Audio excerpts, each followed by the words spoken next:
Welcome back. We are here with Yinka talking about School of Personal Transformation.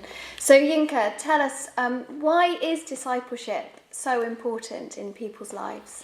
Well, this is one of the reasons why people don't necessarily get into their dreams.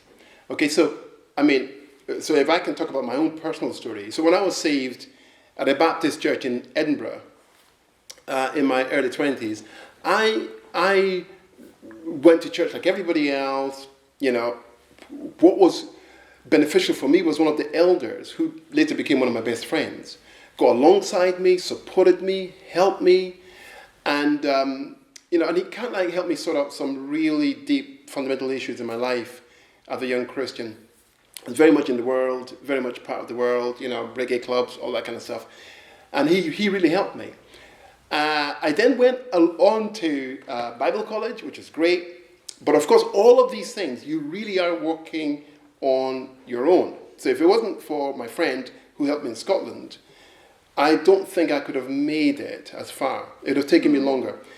When I then went into ministry, I was discipled by a man called Don Double. Now, Don Double is and has been one of the leading charismatic evangelists, one of the most amazing evangelists this country's ever produced. And of course, he had Signs and Wonders ministry. Don, when he was saved, couldn't read and write. He part of how he learned to read was reading the Bible. And I remember when God spoke to him and said, "Go and train with Don," I was thinking, "Really, Lord? I should go and train with Don?" And God said, "Yeah, go and train with Don."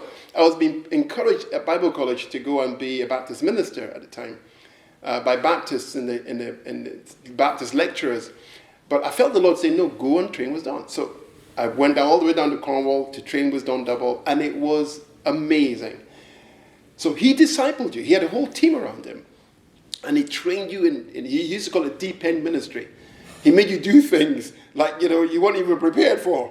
And I remember one day we were in this great big church in Kent, and there was like hundreds of people. This was like really early on. And he preached an amazing message. It was just amazing. And then he said, "Now Yinka's going to come and give words of knowledge." And then he sat down. And I thought, "Oh my goodness, what words of knowledge?" And it was sink or swim. I was discipled. And that makes a huge difference in a person's life. I don't know about you guys. I mean, have you been discipled? Yeah, I think I agree with you in that, discipleship really stretches you. When you are discipled by a spiritual mother or father, then they stretch you in a way that is still safe, but still pushes you. I know for myself that I've been really fortunate to be discipled by really great people since I became a Christian, and it's created a environment where I've been pushed to step out into what God's called me to in a way that I wouldn't have done it quite so quickly if I was on my own, doing it on my own. And they also create a good accountability. That are you following what you think God's called you to, and what has God called you to, and how do you know? Without that, I think it's very easy to wander off on your own path, whereas with that discipleship, it draws you to attention to what God's calling you to. Wow. I mean, I know that I had two experiences of discipleship. So the first one was in an organisation, a missionary organisation, and it was great. I really picked up a lot through my time there, and one of the great things was that they pushed you, as you're saying, that they pushed you into taking steps of faith really, really quickly. But the thing that I found interesting was when.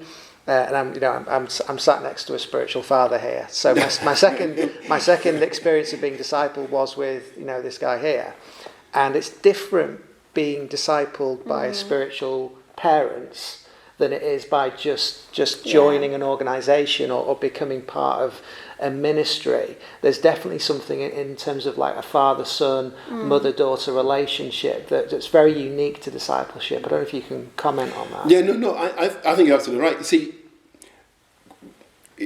it's exactly what God intended. So I was watching somebody recently talk about, it was Mike Pilavachi. We were at the Charismatic Leaders Conference together, and he was talking about the fact that he,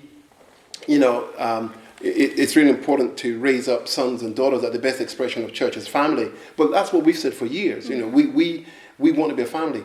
And actually, if we don't have a relationship that's family, what relationship have we got?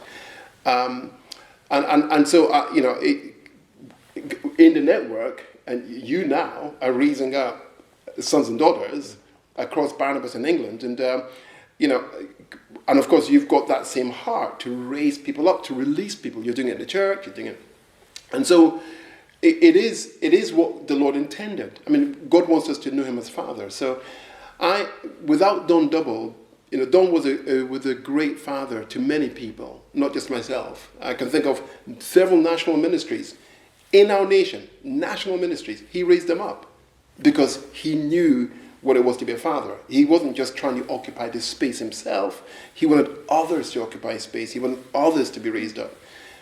That's not true for most Christians. Most Christians don't have that experience. And I think it's because, you know, they've not been fathered or mothered themselves, because fathers and mothers make a huge difference to our fortunes. You know, and that's true naturally as well. You know, a great mom and dad will leave inheritance if they can. You know, if they can. They'll bail you out if they need to. You know, they're rooting for your success. You know, you've got children. You know, you want your children to go beyond you. So that's the spirit of discipleship. And so whilst it would be true to say, I mean, people shouldn't necessarily come on the course expecting that they're going to have a spiritual mum or dad, but that DNA that says being connected with mums and dads in the spirit is a good thing runs throughout this course. It does. It's part of the course. We're looking to, part of the course is going to help them identify how they connect that to the dream. And that's absolutely part of the course. That has to be identified because they're going to need that. We all need it. It's part of God's plan for us. So, yeah, that's an important part of discipleship. I mean, I think, you know, when we look at discipleship in the Bible, you know, we see that played out again and again and again. And, you know, and that's an important thing, an important part of this course. And so some examples of, I mean, disciples in the Bible? What sticks out for you in the Bible that is a discipleship relationship? I would say David and his mighty men. I love that story. I mean, you know, David takes a rabble. I mean, very often, you know, you know, the people that God gives us have got issues. I mean, I don't know about you when you became a Christian, but I had issues when I became a Christian. And as I said, somebody came alongside me, helped me turn my life around. And many people are like that. You know, so I love the story of David and his mighty men. David was able to take people who had problems and help them become the best version of themselves possible. That sticks out to me. How about you guys? I think for me, I love the story of Elisha and Elijah, and that, you know, at that point in time when Elijah walked past Elisha had a decision to make. And was he going to walk that discipleship relationship, or was he going to carry on his own path? And just seeing them walk together and just that carrying of the mantle, it really shows the Father's heart, doesn't it?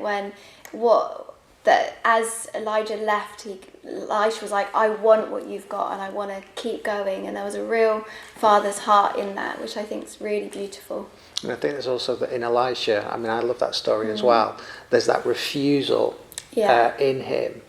You know, he saw something on Elijah. And he was saying, I'm having that. I'm having it. And actually, I'm not just having it, I want a double portion of it. And the other thing about Elisha that I just always love is that until Elisha got promoted, you know, Elijah went to heaven and Elisha took that position. Elisha looked like a servant.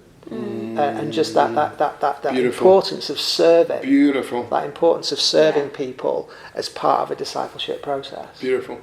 I mean, I love that because, you know, I've been reflecting on your dream, and you know, one of the dreams you've been carrying and speaking about, and it fills my heart with joy. You know, it really fills my heart with joy, and that's the dream you have about the 100 vision.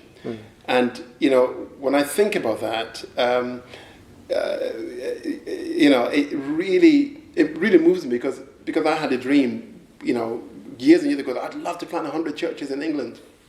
And, and I kind of think the things that God does, the reason why discipleship is important is it's generational. And so I'm thinking, how can I pour oil on your fire, or how can I add to that? How can I serve that? Because actually that's exactly what it's all about. Elisha was a servant, but that's exactly what Jesus was. Jesus washed his disciples' feet. Yeah.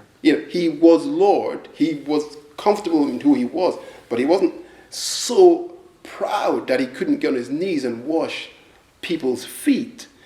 And so for me, this is critically important. That yes, we've got to be able to be like Elisha in one hand, and not give up on the dream. So, and I think some of our dreams are generational, and some of our dreams are for our time. And so I love that story too.